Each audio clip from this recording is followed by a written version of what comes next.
Hello students, welcome back to the YouTube channel. My name is Sagar Pandya and today we are going to start with a very interesting chapter of our syllabus. Chapter number 9, Heritage Management. ये chapter का से ना सबसे पहले तो डरने की ज़रूरत नहीं है. सबसे पहले ये कॉन्शियस होने की ज़रूरत नहीं है कि ये चैप्टर डिफ़िकल्ट है, ये बहुत ड्राई चैप्टर है. ये चैप्टर बहुत सिंपल है अगर तरीके में समझे तो. सो लेट अस स्टार्ट सबसे पहले with the first part of this chapter. अपना 8th चैप्टर जो था टूरिज्म, उसमें हम लोगों ने बहुत सारी चीजें पढ़ी थी. जैसे फॉर एग्जांपल हम लोगों ने how tourism is developing our society. हम लोग कौन से टाइप्स के टूरिज्म करते हैं, टूरिज्म के डेवलपमेंट की वजह से क्या क्या चीजें हो रही है कंट्री में. एंड हम लोगों ने पढ़ा था कि टूरिज्म को प्रोटेक्ट करने के लिए, रादर बढ़ाने के लिए हम लोग क्या चीज प्रोटेक्ट करनी चाहिए. उसमें एक इंपॉर्टेंट पार्ट पढ़ा था, that is of preservation and conservation. अब ये प्रिजर्वेशन एंड कंजर्वेशन ना बहुत ज्यादा जरूरी है. व्हाई? बिकॉज अगर कोई मॉन्यूमेंट देखने जाते हैं, हम लोगों ने पेज नंबर 19 पे 10th स्टैंडर्ड के अपने टेक्स्ट बुक में वो एक साइट का नाम देखा था, यूनेस्को के वर्ल्ड हेरिटेज साइट. उसमें हम लोगों ने बहुत सारे पूरा लिस्ट पढ़ा था रादर. अभी ये वर्ल्ड हेरिटेज साइट है, नेचुरल हेरिटेज साइट है, कल्चरल हेरिटेज साइट्स है. इसको अगर प्रिजर्व नहीं किया तो it will become very difficult. तो ये चैप्टर हमें बता रहा है about how preservation and conservation is necessary. तो जरूरी है ना प्रिजर्व करना, कंजर्व करना. मतलब वो चीजें जो हमें नहीं करनी चाहिए. जैसे हम लोग कोई पब्लिक मॉन्यूमेंट में गए, जैसे फॉर एग्जांपल आगरा गए, ताजमहल देखा, तो वहां पे जाके गंदगी फैलाएंगे क्या? नहीं. हम लोग एलिफेंटा केव्स में गए तो वहां पे जाके दीवारों के ऊपर गैरिश कलर्स, मतलब एकदम वाइब्रेंट डार्क कलर्स में, ऐसे भड़क कलर्स में लिख के हम लोग आएंगे तो चलेगा क्या? नहीं. उसको बिगाड़ देंगे. मैंने लिख दिया सागर इज ग्रेट, चलेगा क्या? नहीं. That is called as vandalizing. तो वो वैंडलाइजिंग नहीं करना है. एंड इसके जैसे बहुत सारी चीजें ये चैप्टर में सीखने वाले. तो इसके लिए हमें कंजर्वेशन जरूरी है, प्रिजर्वेशन जरूरी है. So let's start with the first part, learning about this beautiful chapter. अभी सबसे पहले जब भी हम लोग ये चीज पढ़ते हैं, जब भी हम लोग बात कर रहे हैं about sources of history and history books, they have diligent work of several historians. मतलब बहुत सारे historians ने मिलके ये sources, ये history books को लिखा है. ये चीजें कहां पे हमें मिलेगी? तो जैसे ऑफिशियल हिस्टोरिकल डॉक्यूमेंट्स कहां पे मिलते हैं हमें, first chapter and second chapter में पढ़ा था, it is found in archives. So museums and archives ऐसी जगह है जहां पे हमें ये चीजें मिलेगी. बट ये आर्काइव्स जो रहेंगे, हिस्टोरिकल डॉक्यूमेंट्स, उसको प्रिजर्व करना जरूरी है, उसको कंजर्व करना जरूरी है. व्हाई? बिकॉज ये अपना हिस्टोरिकल हेरिटेज है. सो हमें अपने जितने भी आर्काइव्स है उसको प्रिजर्व करना है. एंड जितने भी स्पेसिमेंस है, अभी स्पेसिमेन का मतलब क्या हुआ कि भाई हमें कुछ चीजें मिली अंडरग्राउंड डिगिंग वर्क में, आर्कियोलॉजिकल सर्वेयर ऑफ इंडिया को. ओके, उन लोगों को जब भी डिगिंग वर्क में कुछ चीजें मिली, वो हमें एविडेंस देता है. मतलब क्या? प्रूफ देता है कि ये पर्टिकुलर चीज ये टाइम के बिलोंग करती है और ये चीज से हमें ये पता चलता है. बराबर? तो ये स्पेसिमेन एग्जिबिट करता है. हिस्टोरियंस क्या करते हैं? उसके बारे में लिखते हैं, जो सोर्सेज मिले हैं उसके बारे में, एंड वो पब्लिश करते हैं in their research journals, in their informative leaflets and posters में. रिसर्च जर्नल मतलब क्या कि वो उनका रिसर्च जर्नल है, ये उनका लीफलेट है. मतलब ऐसे पैम्पलेट्स रहते हैं जिसके अंदर इंफॉर्मेशन दी जाती है कि हम लोग वो पर्टिकुलर जगह पे जाएंगे तो क्या क्या इंफॉर्मेशन मिलने वाली है, जो हम देखने वाले हैं. एंड पोस्टर्स बनाए जाते हैं जो क्रिएटिव होते हैं. बराबर? नाउ डॉक्यूमेंट्स एंड आर्टिफैक्ट्स ये क्या होते हैं? तो बहुत सारे डॉक्यूमेंट्स, मतलब जो हिस्टोरिकल डॉक्यूमेंट्स है उसको क्या बोलते हैं? हम लोग ने अभी पढ़ा, आर्काइव्स. तो वो आर्काइव्स को एंड आर्टिफैक्ट्स को प्रिजर्व करना जरूरी है. बट मैं और तू मिलके प्रिजर्व कर सकते हैं क्या, बीइंग अ नॉन हिस्टोरियन और being having less knowledge about history? हम लोग ये चीज नहीं कर सकते रे बेटा. क्यों?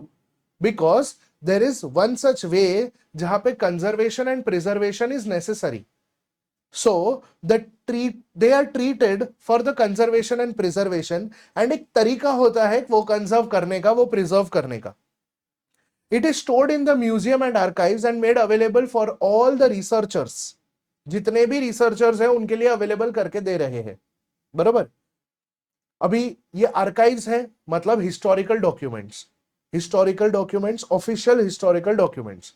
बट उसके अलावा बहुत सारे बुक्स भी मिलते हैं, जैसे बायोग्राफीज लिखी है, ऑटोबायोग्राफीज लिखी है, जो हिस्ट्री के रिलेटेड नहीं रहेगा बट पास्ट इवेंट है, उसको भी कंजर्व करना जरूरी है। तो वो बुक्स किधर मिलेगा? तो that will be found in libraries for conservation, preservation and managing the books. ये सबसे ज्यादा जरूरी है। तो सर हमने फर्स्ट चैप्टर पढ़ा था 9th स्टैंडर्ड में, सोर्सेज ऑफ हिस्ट्री। सोर्सेज को प्रिजर्व करना बहुत जरूरी है। तो वो कैसे करे सर? तो हम लोगों ने देखा बहुत सारे सोर्सेज होते हैं, जैसे the sources of history, their conservation and preservation. There can be 3 types of sources according to our text book. Oral source will be the first one, written source will be the second one, and material source. अभी ये जब भी preserve करते हैं, जैसे मैंने बोला कि मैं और तू मिलके लेस नॉलेज हिस्ट्री का लेके हम लोग प्रिजर्व कर सकते हैं क्या? ये नहीं कर सकते रे। जैसे मुझे कोई दादाजी ने मुझे बोला कि हमारे परदादा का एक पोस्टर है या कोई लिखा हुआ एक हैंड रिटन मटेरियल है, ये तुझे संभालना है। अभी वो है फॉर एग्जांपल 150 साल पुराना, तो मैं जाकर वो सेम चीज कर सकता हूं क्या? नहीं बेटा, वो चीज नहीं होगी।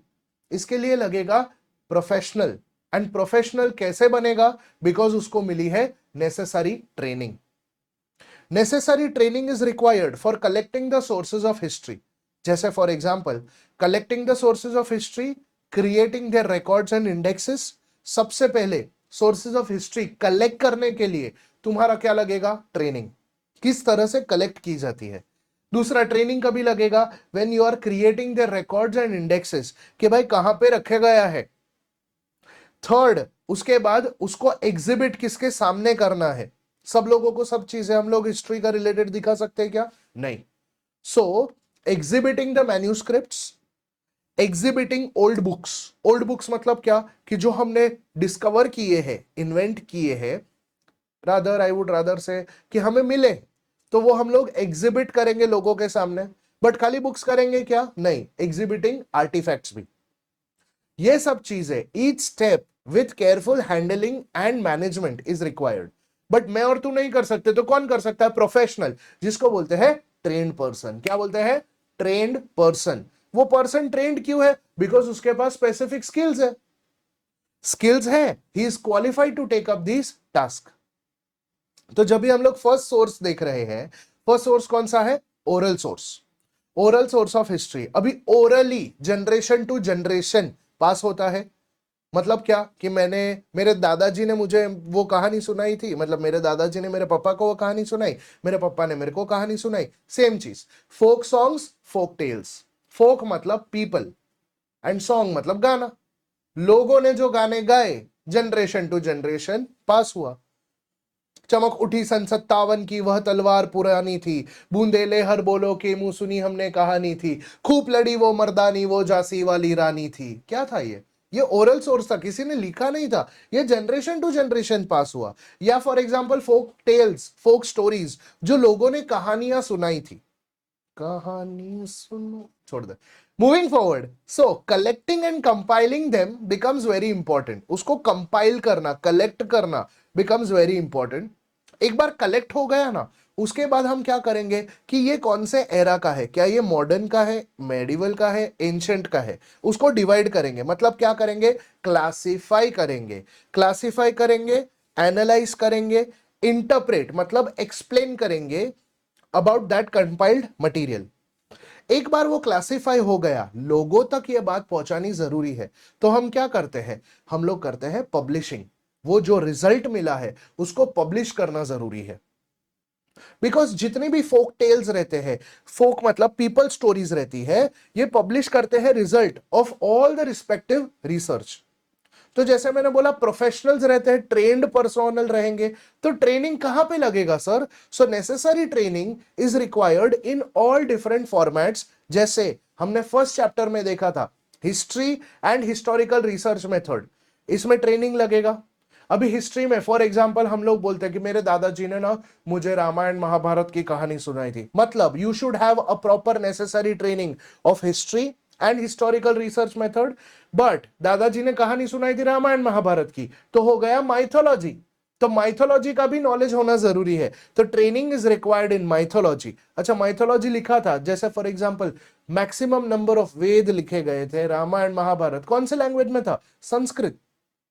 तो लिंग्विस्टिक, लिंग्विस्टिक मतलब क्या? Study of languages. Study of languages, language study कर लिया, ओके। उसके बाद ट्रेनिंग रिक्वायर्ड है किधर? तो सोसाइटी में क्या चल रहा है, सोशियोलॉजी एंड एंथ्रोपोलॉजी। एंथ्रोपोलॉजी मतलब क्या? Study of human beings, human beings इंसानों को स्टडी करना। तो सोसाइटी में इंसानों को स्टडी करना, सोसाइटी को तो स्टडी किया बट इंसानों को भी स्टडी किया, इंसानों को स्टडी किया बट खाली ह्यूमन बायोलॉजिकली स्टडी किया क्या? इंसान मतलब बॉडी को स्टडी किया? नहीं, उनका माइंडसेट, माइंडसेट मतलब साइकोलॉजी। सोशल साइकोलॉजी को स्टडी किया, सोशल साइकोलॉजी को स्टडी करने के बाद पता चला कि ओ, हम लोग ये भी कर सकते हैं, अच्छा इंसानों का ये थॉट प्रोसेस भी होता है। एंड उसके बेसिस पे जैसे हमने ये सब चीजें देख ली, तो उसके बेसिस पे हमने क्या किया? रिसर्च रिपोर्ट्स एंड आर्टिकल्स लिखना चालू किया। जैसे रिसर्च रिपोर्ट आर्टिकल्स लिखा, ये बुक्स हम लोगों ने डाल दी लाइब्रेरी में, लाइब्रेरी में डाल दी। अभी कोई और किसी को पढ़ना है तो कहां पे मिलेगा? लाइब्रेरी में। तो लाइब्रेरी के बारे में मतलब लाइब्रेरी साइंस के बारे में समझना जरूरी है। बच्चा पहले ऐसा होता था लाइब्रेरी में ना, वो बुक रहती थी, अभी मेरे उसमें कागज रहता था, उसमें साइन किया सागर पंड्या, ये तारीख को लेके गया, कागज दिया, बुक लेके गया, बुक वापस दिया, जिस दिन पे दिया, हाँ डेट वापस वो वाला दे दिया, वापस बुक रख दिया उसने लाइब्रेरियन ने, ठीक है। अभी नेक्स्ट पर्सन जब भी आएगा, वो पर्सन क्या करेगा? पार्थ गया उधर, पार्थ ने बोला मुझे ये बुक चाहिए, तो पार्थ को जब भी वो कागज देखा, ओ सागर ने पढ़ा है, तो मतलब वो पर्चा था ना पहले। बट अभी सब टेक्नोलॉजिकल हो गया, वो लाइब्रेरियन के पास जाएंगे, ये बुक चाहिए, उसने टक टक टक टक किया, वापस देखा, there second shaft towards your left, वहां पे वो बुक पड़ी है, ले लीजिए आप, और यहाँ पे आके एंट्री करा दीजिए, टक टक टक टक, एंट्री हो गया। मतलब क्या? Everything is on computer now. मतलब not only library science but information technology का नॉलेज होना जरूरी है। बिकॉज अगर तुम लोगों को टाइम के साथ आगे बढ़ना है तो आईटी समझना जरूरी है, इंफॉर्मेशन टेक्नोलॉजी समझना जरूरी है, तो that is necessary training required there. ये ओरल सोर्सेस का हुआ, ठीक है। Moving forward with the next part, written source. अभी रिटन सोर्स ऑफ हिस्ट्री बहुत ब्यूटीफुल। रिटन सोर्स कहां पे लिखा था? तो हम लोगों को बहुत सारी चीजें मिली थी, collecting coins and copper plates with the inscriptions, मतलब कुछ ना कुछ लिखा हुआ था उसके ऊपर, कॉइन्स के ऊपर, कॉपर प्लेट्स के ऊपर, एंड ये सब के ऊपर इंस्क्रिप्शंस लिखा था। And documents like old books, documents like historical books, manuscripts मतलब handwritten documents, diaries, personal correspondence मतलब क्या? Personal records, personal written letters, official records government का, फोटोग्राफ्स एंड पिक्चर, ये सबको डॉक्यूमेंट्स को कलेक्ट करना जरूरी है। Next, completing necessary mechanical and chemical process of cleaning for their conservation and preservation, ascertaining their historical value becomes very important. So, mechanical and chemical process of cleaning and their conservation. I'll give you a very nice example. मेरे पास मेरा एक student था history का, उसका नाम था Bablu, okay. Bablu आया मेरे पास, सर मुझे भी म्यूजियम में काम करना है आपकी तरह। मैंने बोला ठीक है, मैं क्यूरेटर हूँ, आजा। क्यूरेटर मतलब जो म्यूजियम का फर्स्ट पर्सन रिस्पॉन्सिबल है, जो ध्यान रखता है म्यूजियम का। तो मैं बोला आजा। ट्रेंड नहीं था वो, बबलू अच्छा लड़का था बट ट्रेंड नहीं था, उसको ट्रेनिंग जरूरी था। तो मैंने उसको क्या किया, मैंने एक पोस्टर था, पेंटिंग था रादर, बहुत पुराना, ऑलमोस्ट 600-700 ईयर्स ओल्ड। मैंने उसको पेंटिंग दिया और मैंने बोला ये साफ करके रख, मैं आता हूं। मैंने उसको बोला साफ करके रख, मुझे नहीं मालूम था वो ट्रेंड नहीं है, मैं भूल गया था। उसने गीला कपड़ा लिया, पोंछ दिया, चलेगा? अरे नहीं चलेगा ना, पूरा पेंटिंग बिगड़ गया, 700 साल पुराना painting. So that is why वो ट्रेनिंग देना जरूरी है। वो केमिकल प्रोसेस क्लीनिंग के लिए, प्रिजर्वेशन, कंजर्वेशन के लिए क्या होता है, उसके लिए ट्रेनिंग रिक्वायर्ड है। असर्टेनिंग देयर हिस्टोरिकल वैल्यू के, भाई उसका वैल्यू क्या है, एग्जिबिटिंग द सिलेक्टेड वंस, जो भी सिलेक्ट किया है उसको एग्जिबिट करना, एंड बाद में पब्लिश करना the edited documents and research report. लोगों के सामने एग्जिबिट करने के बाद पब्लिश किया डॉक्यूमेंट्स को एंड रिसर्च रिपोर्ट्स को। तो मैंने जैसे बोला वो बबलू को ट्रेनिंग का जरूरत है ना, तो necessary training is required, but कौन से फील्ड में? तो नॉलेज होना चाहिए अबाउट रिटन मटेरियल, है ना, रिटन है तो लैंग्वेज तो समझना है, स्क्रिप्ट के बारे में, स्क्रिप्ट जैसे ब्राह्मी स्क्रिप्ट, मोडी स्क्रिप्ट, मोडी मतलब old Marathi script, Persian, and वो डेवलप कैसे हुआ उसके बारे में नॉलेज होना जरूरी है। खाली इतना चलेगा क्या सर, खाली वो पेपर के ऊपर लिखा था क्या? नहीं, वो सब दीवारों के ऊपर लिखा था, पत्थरों के ऊपर लिखा था, पिलर्स के ऊपर लिखा था। तो properties of various stones and metals उसका भी समझना, बिकॉज वो सब इंस्क्रिप्शन उधर भी था ना। एंड अगर पेपर के ऊपर लिखा था तो उसका पेपर, उसका इंक कौन सा टाइप था, उसका कलर क्या था, ये सब का डिटेल होना जरूरी है।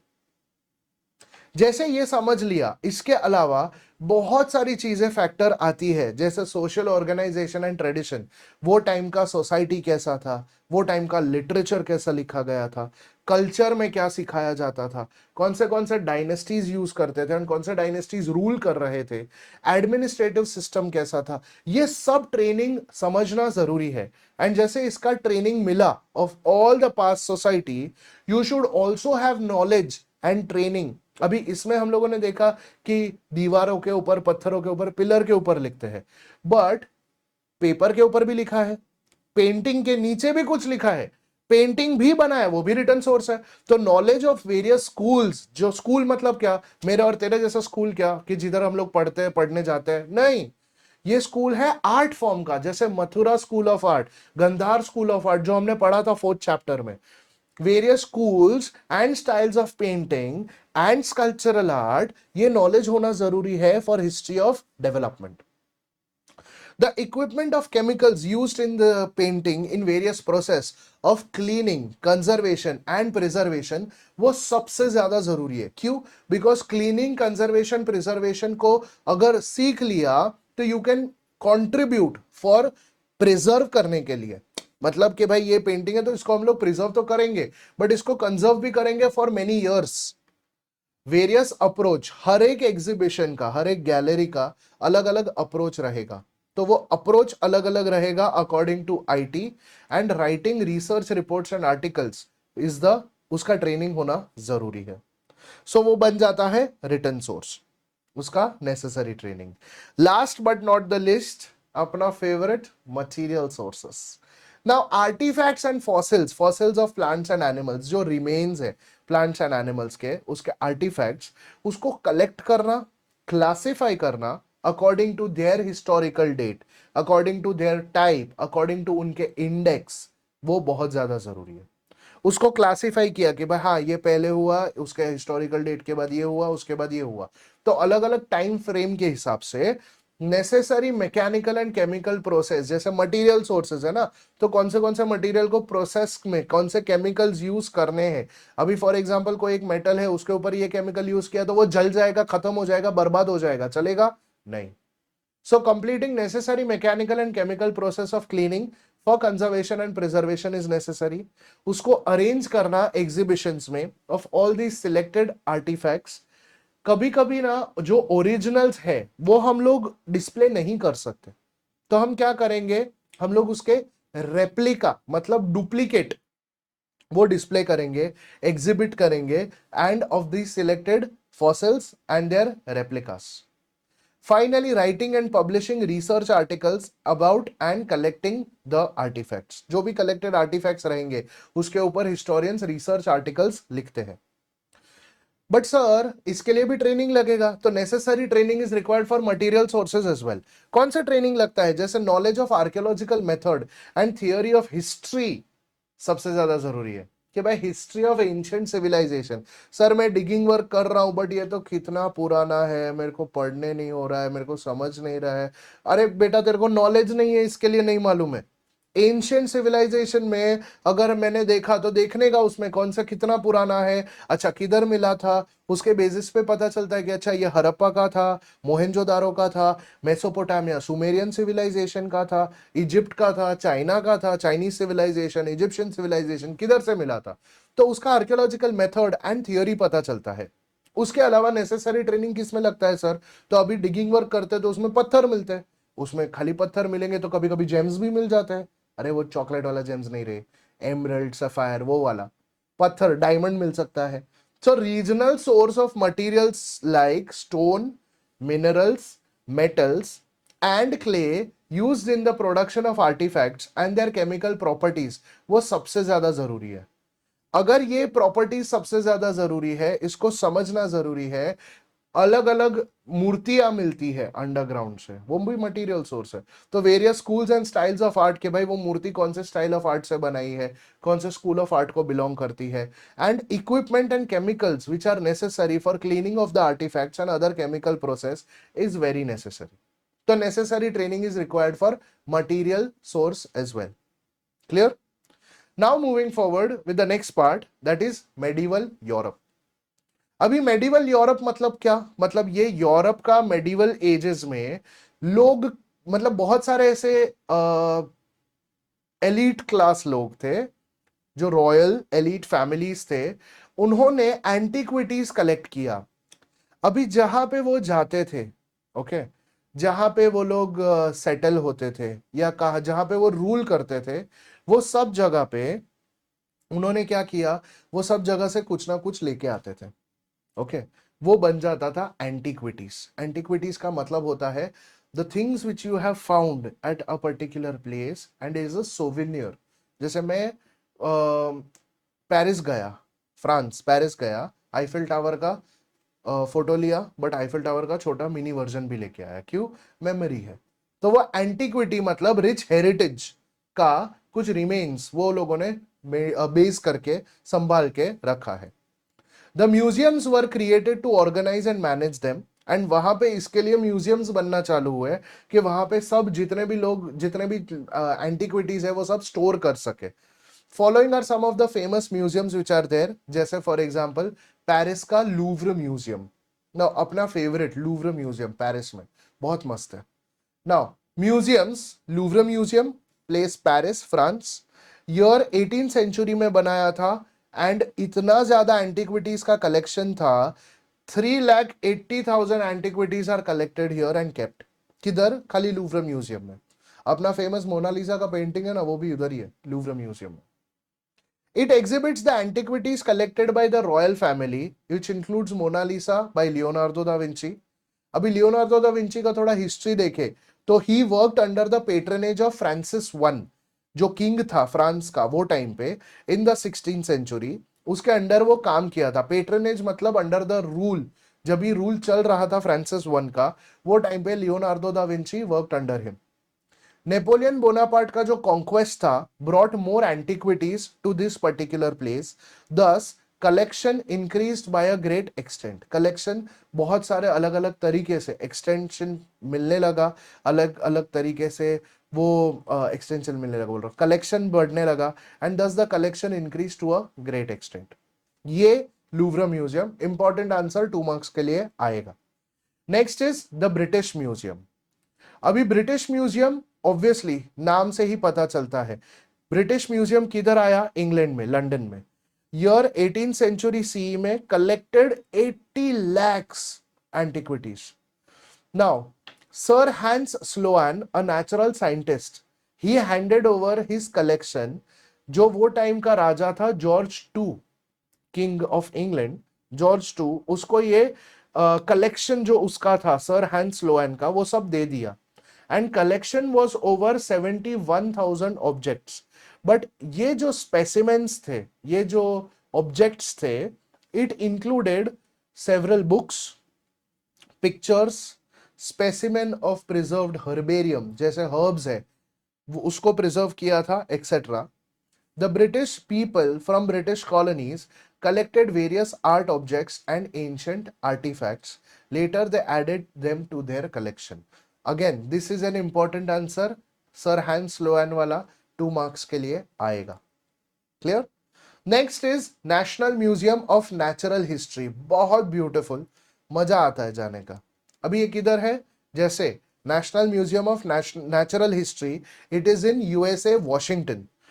1846 में जब ये बना था, वो टाइम से लेके आज तक the collection is 12 crore, 120 million, 12 crore. इसको इतना बड़ा है ये कि इसको मैनेज करने के लिए एक इंस्टीट्यूट बनाया था, एंड इसका नाम था स्मिथसोनियन इंस्टीट्यूशन। क्या नाम था? Smithsonian institution. It houses the specimen of fossils and remains, मतलब जो फॉसिल्स थे, जो रिमेन्स थे, किसके? एनिमल्स के, मिनरल्स के, रॉक्स के, ह्यूमन फॉसिल्स थे, एंड आर्टिफैक्ट्स। ये सब वहां पे मेंटेन करके रखा था। Clear? Okay, these are important answers, तुम लोगों को एग्जाम में आ सकता है। And some of these, yes yes, this is an important concept chart जो एग्जाम में आ सकता है। ऑलराइट, नेक्स्ट इज, ये तो सर इंटरनेशनल बात हुआ, थोड़ा देसी पे आते हैं, इंडियन पे आते हैं। तो museums in India, like Indian museum was made in Kolkata, national museum in Delhi, Chhatrapati Shivaji Maharaj Vastu Sangrahalaya in Mumbai, Salarjung museum that is in Hyderabad, the Calico museum of textile that is in Ahmedabad. अभी हर एक अलग अलग म्यूजियम्स है, अलग अलग जगह पे है। सबसे पहला म्यूजियम कौन सा था sir? So the first museum in India, the Indian museum. ये बनाया था under patronage of Asiatic Society of Bengal.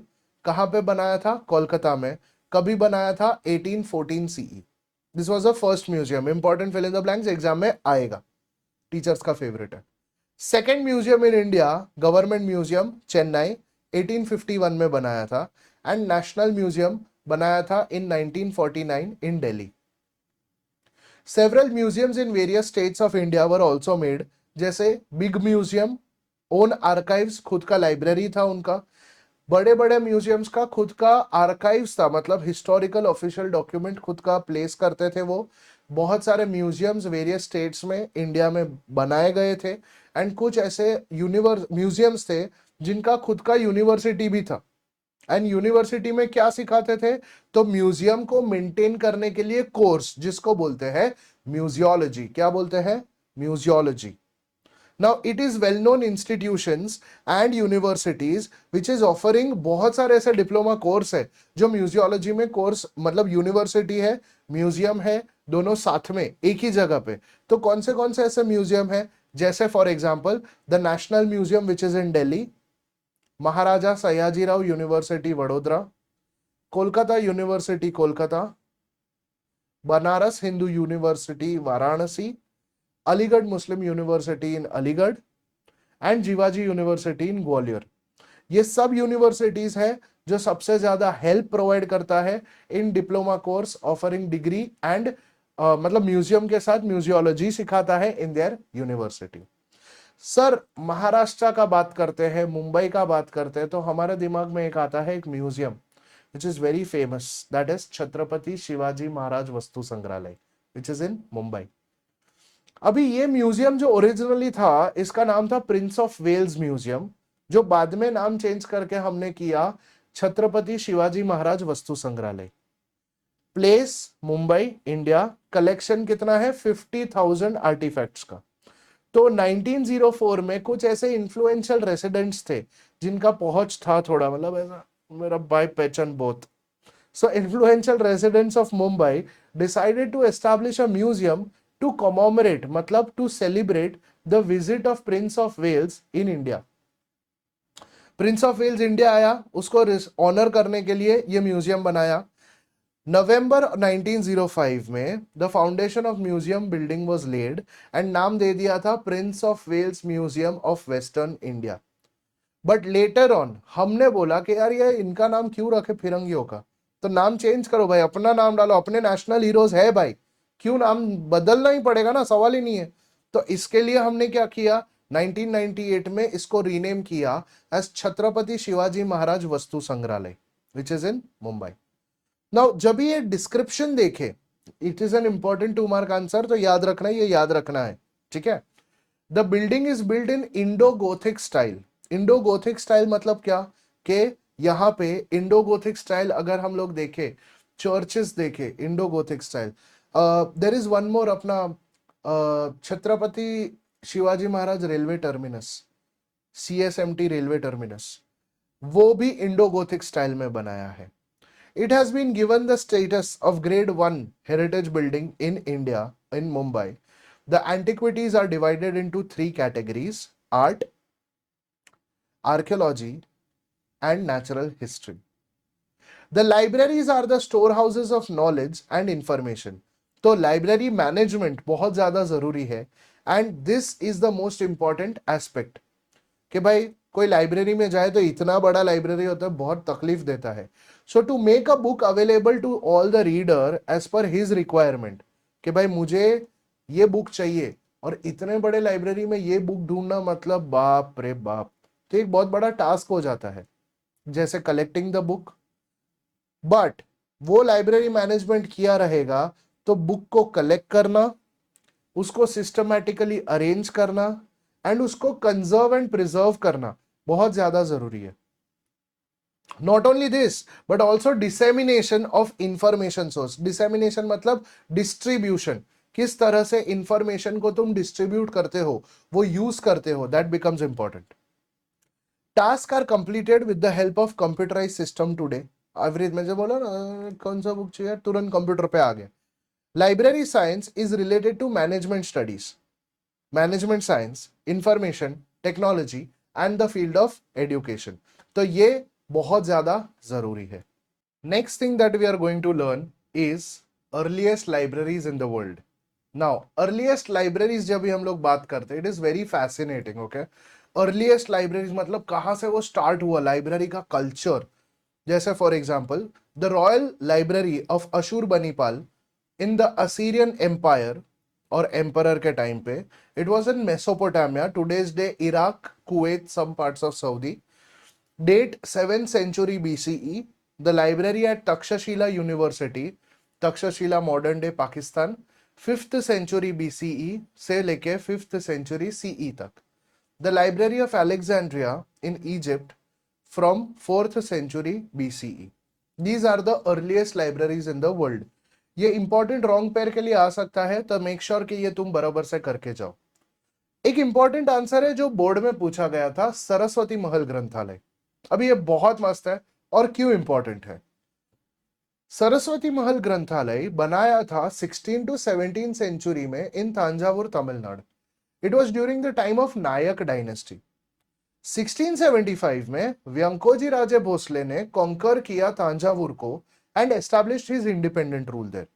And उन्होंने जब ये कंट्रोल लाया था, वो और उनके जितने भी सक्सेसर्स थे, उन्होंने सरस्वती महल ग्रंथालय को और ज्यादा एक्सपांड किया। सक्सेसर्स देखे, उनमें से थे Serfoji Raje Bhosale, contributed the most in expansion, में सबसे ज्यादा कंट्रीब्यूशन था उनका। 1918 में library was renamed after his contribution. नाम कर दिया लाइब्रेरी का, पहले था सरस्वती महल ग्रंथालय, बाद में हो गया the Thanjavur Maharaja Serfoji Saraswati Mahal library. There are several noteworthy libraries in India, जैसे national library Kolkata, Nehru memorial museum and library Delhi, state library, state central library Hyderabad, library of Asiatic society Mumbai and David Sassoon library, that is again in Mumbai. बहुत सारे ऐसे documents है, archives है, जो reliable है, जो भरोसेमंद है टेक्निकल पॉइंट ऑफ व्यू से देखे तो management of archives is akin, मतलब बहुत सिमिलर है लाइब्रेरी मैनेजमेंट से। बिकॉज दोनों में सबसे ज्यादा इंपॉर्टेंट टास्क क्या है कि हमें प्रिजर्व करना है डॉक्यूमेंट को with important content in their original condition. जो भी कंडीशन में है, ओरिजिनल कंडीशन में है, उसको हमें प्रिजर्व करना है, कंजर्व करना है एंड प्रिपेयर करना है इंडेक्स को। अभी इंडेक्स मतलब, सर कब से इंडेक्स इंडेक्स बोल रहा हूं, व्हाट इज इंडेक्स का मतलब होता क्या है? इंडेक्स कुछ नहीं होता है, अपने में टेक्स्ट बुक में जैसे इंडेक्स स्टार्टिंग में दिया होता है और दिखा रहता है पेज नंबर, ये पेज पे ये चैप्टर है, एनसाइक्लोपीडिया और ये सब बुक्स में इंडेक्स एंड में रहता है। उसमें भी पेज नंबर दिया रहता है, बट उसके साथ साथ उसमें म्यूजियम बोल रहा हूँ, मीनिंग्स वर्ड का, कि भाई कोई टेक्निकल टर्म रहेगा जिसका मीनिंग अपने को नहीं समझता है, तो हम लोग डायरेक्टली उसमें एक्सप्लेन कर सकते हैं या समझ सकते हैं इंडेक्स के through. Creating accurate system of retrieval of documents. Retrieval मतलब कैसे हम लोग रिट्रीव कर रहे हैं डॉक्यूमेंट को, कैसे हम लोग निकाल रहे डॉक्यूमेंट को, कैसे हम लोग वापस ला रहे हैं कोई डॉक्यूमेंट जो हम लोग प्रिजर्व कर रहे हैं और खराब हो गया है, तो उसको रिट्रीव कैसे करना है। Management of library and archives, heavy dependency है on computerized system and information technology, hence today आज अगर देखे आईटी कंप्यूटर्स आज हमारा इनएविटेबल पार्ट, इनएविटेबल मतलब अनअवॉइडेबल पार्ट है मैनेजमेंट का। Next, national archives of India. Now imperial record department या नेशनल आर्काइव्स ऑफ इंडिया, पुराना नाम नया नाम, this was the first official archive of India जो 1891 में बनाया था इन कोलकाता। वो कोलकाता से शिफ्ट हुआ दिल्ली में 1911 में, लेटर ऑन नाम दिया 1911 में national archives of India, and बाद में 1998 में ये आर्काइव कॉमन पब्लिक के लिए भी अलाउ किया। मतलब ये किसने किया था? It was because of the then president of India honourable K R. Narayanan. उन्होंने लोगों तक ये आर्काइव्स यूज करने का अलाउ किया, एंड ये किया था under the jurisdiction control of ministry of culture. Documents from 1748 were preserved here in a chronological order. मतलब क्या? ईयर वाइज क्रोनोलॉजी में, समझ रहे हो? क्रोनोलॉजी समझ रहे हो? क्रोनोलॉजी में वो यहां पे मेंटेन किया था। Includes recording in following languages, जैसे रिकॉर्ड्स मेंटेन किया है कहां पे? संस्कृत में किया है, हिंदी में लैंग्वेज में किया है, Arabic, Persian, English and Urdu. But मैंने एक पार्ट बोला था Modi document, that is old Marathi. It also includes records in Modi script classified in 4 categories: public records, oriental studies, manuscripts and private records. Government of every state has maintained their independent archive, and ये जितने भी branches है, branches of Maharashtra state government archives अलग अलग जगह पे महाराष्ट्र में है, जैसे मुंबई, पुणे, कोल्हापुर, औरंगाबाद, नागपुर। पुणे में तो टोटली 5 करोड़ मोडी डॉक्यूमेंट्स मिले हैं, 5 करोड़ मोडी स्क्रिप्ट से लिखे हुए डॉक्यूमेंट्स, मतलब ओल्ड मराठी से लिखे हुए documents, and this is related to Maratha history. These are called as Peshwa Daftar. क्या बोला जाता है? Peshwa Daftar. Important fill in the blanks है, एग्जाम में आ सकता है। यस, एक बार गो थ्रू कर लेना है ये एंड ये, सॉरी, ये important concept chart. Yes. And the important answers. Yes. These. Now coming to the next topic, the second half of this beautiful chapter, that is encyclopedia. Now encyclopedia होता क्या है? Encyclopedia basically एक systematic compilation है जितने भी अलग अलग topics हैं उसका। अभी फॉर एग्जाम्पल मैं एक टॉपिक का एनसाइक्लोपीडिया ले रहा हूं। एनसाइक्लोपीडिया मतलब एवरी इंफॉर्मेशन, उसके अंदर जितना भी इंफॉर्मेशन है सब कुछ उसमें, मतलब वो टॉपिक के बारे में पूरा इंफॉर्मेशन दे दिया है, which is arranged with a specified method. The main objective of encyclopedia is organizing the available knowledge. ये जो भी नॉलेज है, उस अवेलेबल नॉलेज है उसको ऑर्गेनाइज करना एंड लोगों तक एक्सेस करने के लिए, एक्सेसिबल बनाने के लिए, कि भाई लोग यूज कर सके ये नॉलेज को, वो ही एनसाइक्लोपीडिया है। सर तो उसका बेनिफिट्स क्या है? Benefits of encyclopedia are much, जैसे इट प्रोवाइड्स फंडामेंटल मतलब बेसिक इंफॉर्मेशन देता है कोई भी टॉपिक का। खाली इतना नहीं, but making vast volume of knowledge accessible to readers, readers के लिए vast volume of knowledge available करके दे रहा है। एंड जिसको भी रीडर को क्यूरियोसिटी रहेगा, कुछ ना कुछ ऐसा कि अरे मेरे को इसके बारे में ज्यादा पढ़ना है, तो it helps in satisfying the curiosity as well. It also makes the existing knowledge easily available, accessible to everybody, whether it be scholar, researcher, highlights the research areas which have not yet received enough attention. इसके लिए this is the greatest indicator of the state of cultural ripeness of the society. ये important 2 mark answer है. Benefits of encyclopedia exam में आ सकता है. ये 6 में से कोई भी 5 पॉइंट लिखना है. Next, criteria for designing a structure of an encyclopedia. Now accuracy. जब भी हम लोग कोई चीज देख रहे हैं तो उसका सोर्स देखते हैं, बट वो सोर्स गलत नहीं होना चाहिए. एनसाइक्लोपीडिया वो सोर्स है हमारे लिए कि भाई वो गलत रहेगा तो फिर मतलब ही क्या है पढ़ने का. सो एक्यूरेसी परफेक्ट होना चाहिए. मेटिक्यूलस मतलब डिटेल्ड होना चाहिए. Objectivity, standardised format of presentation. Objectivity मतलब क्रिस्प रहना चाहिए कि ये चाहिए ये चाहिए ये चाहिए, ज्यादा घुमा फिरा के इंफॉर्मेशन देने का जरूरत नहीं.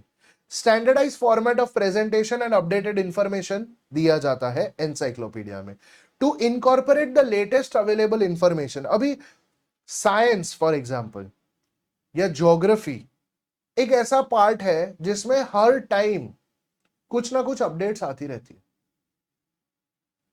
तो रिवाइज एडिशन भी जरूरी है कि भाई इसमें क्या क्या चेंजेस आए. सप्लीमेंट्स जो ओरिजिनल एडिशंस है उसमें सप्लीमेंट्स डिस्ट्रीब्यूट किए जाते हैं कि ये चेंजेस आया है तो उसमें ये ऐड ऑन कर दिया. Arranged either in alphabetical order, कभी कभी according to the order of the topics. There are different types of order. जैसे फॉर एग्जाम्पल कुछ लोग डिसाइड करते हैं रीडर के कन्वीनियंस के लिए कि भाई इस तरह से रखेंगे तो रीडर्स के लिए अच्छा है. कुछ करते हैं for the ease of accessibility of information कि भाई इंफॉर्मेशन बराबर से मिले, रीडर तो अपने हिसाब से ढूंढ लेगा. It is either created by single editor या फिर ग्रुप मिलकर डिस्कस करते हैं कि हाँ भाई ये चाहिए ये चाहिए ये चाहिए, सब लोग मिलकर डिसाइड कर लो अच्छा ये टॉपिक हम लोग इसमें इंक्लूड करेंगे, इसका टॉपिक का जरूरत नहीं है बिकॉज ये ओवर द लाइन जा रहा है, इसका जरूरत नहीं है, हम लोग ये नहीं डालेंगे तो भी चलेगा. Articles written by subject experts are included here. But sir जैसे आपने बोला ज्योग्राफी है, साइंस है, ये सब में एनसाइक्लोपीडिया दिया हुआ है, बट इसके अलावा कौन से जगह पे एनसाइक्लोपीडिया बहुत ज्यादा जरूरी है या कौन सा टाइप्स है ऐसा. तो टाइप्स ऑफ एनसाइक्लोपीडिया बहुत सारे, बट इसमें से हम लोग पढ़ने वाले सिलेक्टिव. जैसे 4 टाइप्स. एक है डिक्शनरी, सबसे इंपॉर्टेंट. सेकेंड कॉम्प्रिहेंसिव एनसाइक्लोपीडिया जिसको बोलते हैं विश्वकोश. थर्ड वन एनसाइक्लोपीडियाइक लिटरेचर जिसको कोश सदृश बोला जाता है. And index. तो सबसे पहले एक एक पार्ट डिटेल में पढ़ते हैं, डिक्शनरी से चालू करते हैं. सबसे पहले डिक्शनरी. अभी डिक्शनरी क्या होता है? Basically dictionary arranges the word in a language in certain order. जैसे हम लोग डिक्शनरी देखते हैं ना यार, वो अल्फाबेटिकल वर्ड में दिया है, अल्फाबेटिकल वे में दिया है, उसमें थोड़ा थोड़ा पार्ट है. Alphabetical order is more common. It gives meanings of words, synonyms and etymology. Etymology मतलब क्या? History of that word. कहां से वो बिगिन हुआ, कहां से वो बिलोंग करता है. Study of words. एटिमोलॉजी का मतलब होता है वर्ड्स को स्टडी करना. तो there are various types of dictionary. जैसे कॉम्प्रिहेंसिव डिक्शनरी एक होता है. कॉम्प्रिहेंसिव मतलब कवरिंग ऑल द एस्पेक्ट्स, सब कुछ कवर करता है उसमें. जैसे हम लोग ऑक्सफोर्ड डिक्शनरी होता है ना, रुक ना अभी डिक्शनरी में देखता हूँ, बड़ा सा एक वो बुक रहता है उसमें खोल और इसका मतलब ये comprehensive, covering all the aspects. Second dictionary which includes only certain type of words के भाई ये टाइप के वर्ड्स ही इसमें इंक्लूड किए जाते हैं, ये सब्जेक्ट के वर्ड्स ही इंक्लूड किए जाते हैं. जैसे सब्जेक्ट में गए तो केमिस्ट्री, तो केमिस्ट्री का या केमिकल टर्म क्या है या बायोलॉजिकल टर्म क्या है, साइंटिफिक नेम क्या है, तो dictionary of a particular terminology भी दिया है, एक particular peculiar branch of knowledge. Fourth one etymological dictionary मतलब क्या? जहां से वर्ड्स बिलोंग करते हैं, स्टडी ऑफ वर्ड्स, तो वो कहां से आया उसका dictionary. Thesaurus and dictionary of idioms and proverbs. So first type of encyclopedia is dictionary. Second type of encyclopedia is विश्वकोश जिसको बोलते हैं कॉम्प्रिहेंसिव एनसाइक्लोपीडिया. कॉम्प्रिहेंसिव का मतलब तो सर सब कुछ हुआ, तो विश्वकोश मतलब क्या है इसका? सो इट इंक्लूड्स, एक टाइप होता है जहां पे it includes every subject under the sun, but दूसरा टाइप उसमें ही है विश्वकोश में जो एक्सप्लेन करता है about comprehensive information about one chosen topic. तो विश्वकोश जो एक्सप्लेन किया गया है, एक होता है, एक टाइप ऑफ विश्वकोश है जो हर subject under the sun explain किया गया है, बट दूसरा है कॉम्प्रिहेंसिव अबाउट वन सब्जेक्ट, के एक सब्जेक्ट का ही डिटेल्ड इंफॉर्मेशन सब कुछ दिया है। तो इसका एग्जांपल देखे तो सर कौन सा है? तुम लोगों ने देखा रहेगा Britannica, that is one of the greatest example, encyclopedia Britannica. दूसरा महाराष्ट्रीय ज्ञानकोश, एंड तीसरा मराठी विश्वकोश। ये किसका है? फर्स्ट टाइप का। सेकेंड टाइप का भारतीय संस्कृति कोश, व्यायाम ज्ञान कोश, जैसे व्यायाम, खाली व्यायाम योगा के ऊपर विश्वकोश, सेकेंड टाइप ऑफ एनसाइक्लोपीडिया। तीसरा टाइप एनसाइक्लोपीडिया का क्या है? तो इट इज कोश सदृश। क्या क्या क्या? कोश सदृश एनसाइक्लोपीडिया, एक literature. It is similar to an encyclopedia which comprises scholarly articles. मतलब क्या? Providing information on all possible aspects of one subject or more predetermined subjects. मतलब जो भी स्कॉलरली आर्टिकल्स है, जो भी जानकार आदमी है, वो सब्जेक्ट के बारे में लिखेगा, बट उसके नजरिए से। वो सब्जेक्ट फिक्स है ना, प्री डिटरमाइंड है, फिक्स्ड है। फॉर एग्जाम्पल महाराष्ट्र जीवन वॉल्यूम 1 वॉल्यूम 2, शहर Pune volume 1 volume 2, year book Manorama times of India. This is the third type, कोश सदृश। Okay, third type of encyclopedia. And चौथा है दैट इज इंडेक्सेस। ना इंडेक्सेस जैसे मैंने बोला ना कि अपने टेक्स्ट बुक में स्टार्टिंग में, बट एनसाइक्लोपीडिया में एंड में है। तो indexes usually occur at the end of the book. There are a few indexes published which is separately. Indexes are in alphabetical order with a list of individual, जैसे उसमें abbreviation भी explain किया है, alphabet कहाँ से चालू हुआ है, उसमें अरेबिक नेम्स क्या दिए हैं, उसमें बिब्लियोग्राफी क्या है, उसमें ब्रिटिश स्पेलिंग कैसा दिया, उसमें इंग्लिश स्पेलिंग कैसा, उसमें कॉलम क्या है, subjects, places, keywords, reference book, alphabetical list में दिया हुआ है। So the index, for example, the index of Marathi periodicals, which were prepared by one person जिनका नाम था S.G. Date, indexes are helpful in finding many such required information, makes the information in a book very easily accessible. Next important do you know section. Following are various early encyclopedias, जैसे natural history का author was Pliny the Elder, first century AD में first encyclopedia बनाया था। Encyclopedia by Diderot the French philosopher 18th century में, and Diderot या Diderot जैसे pronounce करना है, स्पेलिंग में मिस्टेक मत करना। एनसाइक्लोपीडिया एक Britannica regarded as a milestone, was made in 1767। There is an ancient tradition of dictionaries, जैसे हम लोग इंडिया में देखें तो there is a famous tradition which is going on. जैसे एक है निघंटू, क्या बोला जाता है? निघंटू, धन्वंतरी निघंटू। शब्दकोश became the second famous. These are important books of our medieval period. The encyclopedia works of महानुभाव section becomes very important, and महानुभाव section के अलावा छत्रपति शिवाजी महाराज के टाइम पे, उनके रेन, ड्यूरिंग उनके रूल के टाइम पे एक बुक था, डिक्शनरी था, राजा व्यवहार कोश। क्या क्या क्या? Raja Vyavahar Kosh. Important, fill in the blanks है, ये कभी नहीं पूछा गया है, इसके लिए ये साल एक्सपेक्टेड है, ट्रिक क्वेश्चन है, पूछा जा सकता है। Encyclopedia and history is the next part जो हम पढ़ने वाले हैं, beautiful part. Now encyclopedia and history they put stress on objectivity, कि भाई एनसाइक्लोपीडियाज आर पब्लिश्ड, अलग अलग कंट्री में बनाए जाते हैं, अलग अलग लैंग्वेज में बनाए, उनका प्रायोरिटी अलग होता है, एंड सबका अप्रोच अलग होता है। बट जब भी हम लोग बात करते हैं एनसाइक्लोपीडिया का, it strengthens the national identity, जैसे जो अपने नेशनल पॉलिसीज है, ethical values, what is right and what is wrong, अपने आइडियल्स है। फॉर एग्जाम्पल भारतीय संस्कृति कोश was edited by Mahadev Shastri Joshi. उन्होंने जब ये एडिट किया था, अपना नेशनल आइडेंटिटी दिखाया ना भाई, अपना कंट्री, अपना ट्रेडिशन, अपना ethics, what is right and what is wrong, India क्या है, इंडिया का पॉलिसीज क्या है, making knowledge in all the spheres of life accessible to everybody, an inspiration to gain and spread knowledge. It motivates either individuals or a group of people to create encyclopedia. Now, encyclopedias are looked upon as outstanding achievements of society.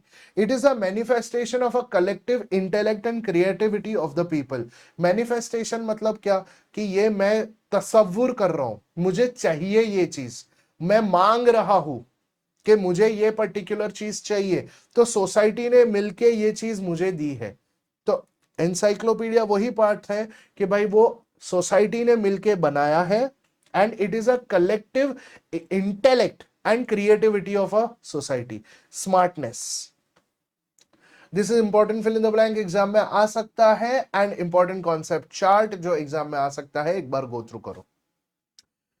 Next thing जो हम पढ़ने वाले हैं, very simple very beautiful, encyclopaedias on history related subject. अभी अपना subject आया ना भाई. There is a rich tradition of creating encyclopedia of history related subjects. जैसे for example, there is a book called as Bharatvarshiya प्राचीन ऐतिहासिक कोश. प्राचीन मतलब ancient, बरोबर, ध्यान से सुनना. भारतवर्षीय प्राचीन ancient, ऐतिहासिक मतलब history, ऐतिहासिक कोश. Author was Raghunath Bhaskar Godbole, year 1876 था. ये बुक में it is one of the earliest encyclopedia, मतलब सबसे अर्लीस्ट में से ये एक थी. It includes information about various individuals and places in ancient India. According to the editor, information given in this encyclopedia is about those individuals जो भारतवर्ष में रहते थे, earned a name for themselves. ये बात है 17th, 18th एंड 19th century की. Earned a name for themselves, they were a part of us with their family, जैसे women, sun, religion, land, capital, rivers, mountain. and India का तो history उतना rich है, culture इतना rich है, tradition इतना rich है. हर एक religion है हमारे पास, हर एक culture है हमारे पास, हर एक tradition है. whatever our history was, ये सब के बारे में encyclopedia में include किया था. प्राचीन मतलब ancient ना. Starting with the next, महाराष्ट्रीय ज्ञानकोश, श्रीधर वेंकटेश केटकर ने लिखा था. Publish 23 volumes. The major drive for Ketkar was in creating was to facilitate, मतलब जो वाइडर एक्सेस ऑफ नॉलेज था वो लोगों तक ये नॉलेज पहुंचाना जरूरी था. बट किसका नॉलेज? महाराष्ट्र का. महाराष्ट्र के बारे में, मराठी स्पीकिंग पीपल के बारे में, उनका इंटेलेक्चुअल स्फीयर के बारे में. His was a far-reaching view in history, which is reflected in these volumes. Contribution is the greatest. Next is Bharatvarshiya चारित्र कोश. Now this is published, भारतीय चारित्र कोश मंडल कमिटी ने ये एस्टैब्लिश किया था. It was under the leadership of Siddheshwar Shastri Chitrav and it published 3 volumes. Bharatvarshiya प्राचीन चारित्र कोश में, भारतवर्षीय मध्ययुगीन चारित्र कोश में एंड भारतवर्षीय अर्वाचीन चारित्र कोश, ये 3 पार्ट बना लिया. प्राचीन, मध्ययुगीन, अर्वाचीन, एंशियंट, मेडिवल, मॉडर्न. समझ रहे? सो प्राचीन का बात करें, प्राचीन चारित्र कोश, it includes information about the individuals mentioned in this वैदिक लिटरेचर. एंशियंट ना, वेदास के बारे में, तो श्रुति के बारे में. श्रुति मतलब क्या? Whatever comes out of the lord's mouth, जो भगवान ने बोला है, जो गॉड ने बोला है, it is called as Shruti. Smriti मतलब good memories. Sutras, Vedanga, Upanishad, Purana and Jain and Buddhist literature के बारे में प्राचीन चारित्र कोश में दिया. उसके बाद आता है प्राचीन के बाद मध्ययुगीन, medieval and अर्वाचीन. These 2 volumes contain biographies of individuals in the respective periods. Next, early encyclopedia. अभी संगीत के बेसिस पे यहां पे Kalavant Yancha Itihas, author Laxman Dattatreya Joshi. Encyclopedia of musicians and artist was there. Next, Krantikarakancha Charitra Kosh, S.R. Date. It contains biographies and illustrations of 250 Indian revolutionaries. स्वतंत्र सैनिक चारित्र कोश, author was N.R. Phatak. It contains biographies of those who suffered corporal punishments, imprisonment, and those who devoted their life for independence movement. इसके बाद आता है next स्थलकोश। स्थल मतलब जगह, तो जैसे नाम दिया जगह मतलब ज्योग्राफी के रिलेटेड रहेगा। Geographic information is essential for historical studies. Encyclopedias giving information about historical places are available, but there is a detail, जैसे एक बुक है जिसका नाम है स्थनपोथी।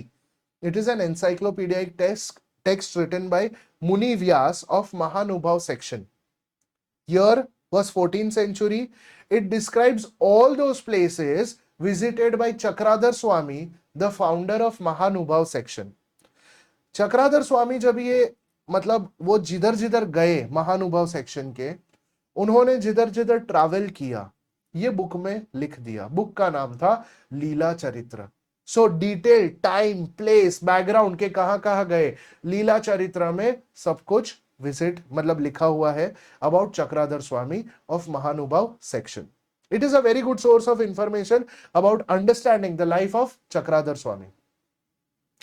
ये कौन सा बुक है? सबसे पहले हमने देखा स्थनपोथी। उसके बाद आता है second book which is called as Prachin Bharatiya Sthalkosh. Prachin Bharatiya Sthalkosh, Siddheshwar Shastri Chitra was the author there. 1969 में ये लिखा था। It provides information about various places which is mentioned in Ramayana, Mahabharata, Vedic literature, Purana, Jain and Buddhist literature.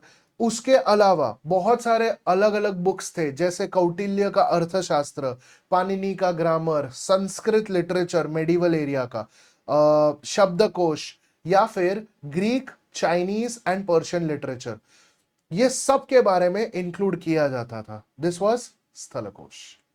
Next is Vishwakosh. Vishwakosh, विश्व मतलब world, and the book was written Marathi Vishwakosh, compiled by Maharashtra Rajya Sahitya Sanskriti Mandal. Marathi Vishwakosh hai, contains knowledge about all the possible subjects in the world. It contains very important entries about history. The first Chief Minister of Maharashtra, Honorable Shri Yashwantrao Chauhan, initiated the compilation with a view to enhance the sphere of Marathi language and Marathi literature. The work was started under the guidance of Tarkatirtha Lakshman Shastri Joshi, and this Vishwakosh became very famous. It is an important 2-mark answer, exam mein aayega. Next is Bharatiya Sanskriti Kosh. Now, Sanskriti Kosh editor was Mahadev Shastri Joshi, published in 10 volumes. These volumes contain information about Indian history, geography, ethnic and lingual group, and local जो history था लोगों का, groups का, उनका festival कैसे celebrate करते थे, ये सब का इंक्लूड किया था इंफॉर्मेशन इन भारतीय संस्कृति कोश। नेक्स्ट, साम्य कोश। नाउ साम्य कोश बहुत सिंपल है, इंपॉर्टेंट आंसर भी है। These are encyclopedic text explaining the terminology of history, that is for example colonialism, globalisation, ये टेक्निकल टर्म्स टर्मिनोलॉजी यूज करना, जैसे ग्लोबलाइजेशन क्या है, कोलोनियलिज्म तो गवर्नमेंट ब्रिटिशर्स आए थे यहाँ पे, कंट्रोल किया था, कॉलोनी बनाया था। सो सच टेक्स्ट एक्सप्लेन करते हैं, are very useful for the teachers of history. Every subject has a developmental history, and encyclopedia of all types require experts in history. The scholars of history can contribute significantly to encyclopedia of various types, just as schools, college, university teachers of history can find ample of opportunities in the field of publication of encyclopedia, and with this specialization in history, one can get access to several career opportunities. इसके लिए पूरा साल हमने देखा ना कि हर एक chapter में प्रोफेशनल अपॉर्चुनिटीज दिया गया है कि ये चैप्टर क्यों इंपॉर्टेंट है। You can choose your future career with the help of the information of this textbook. This is an important fill in the blanks and this is an important concept chart जो exam में आ सकता है. Alright? That's it from my side, dear students. Thank you so much. It has been wonderful teaching you all. It is really very nice to be a very good medium of spreading knowledge to everybody. मुझे बहुत अच्छा लग रहा है तुम लोगों को पढ़ा के, एंड एक बहुत अच्छा प्लेटफॉर्म है पढ़ाने के लिए, एंड आई होप कि आप जितने भी स्टूडेंट्स ये वीडियो देख रहे हैं एंड मेरे वीडियोस को फॉलो किया है, आई होप तुम लोगों को फुल मार्क्स आए, you do great in your life and बहुत अच्छा परफॉर्म कीजिए। Alright, that's it from my side. Thank you so much. अच्छे से प्रिपेयर करो, अच्छे से लिखो, बहुत अच्छी तरह से पढ़ाई करो एंड मस्त मार्क्स लेके आओ। All the best.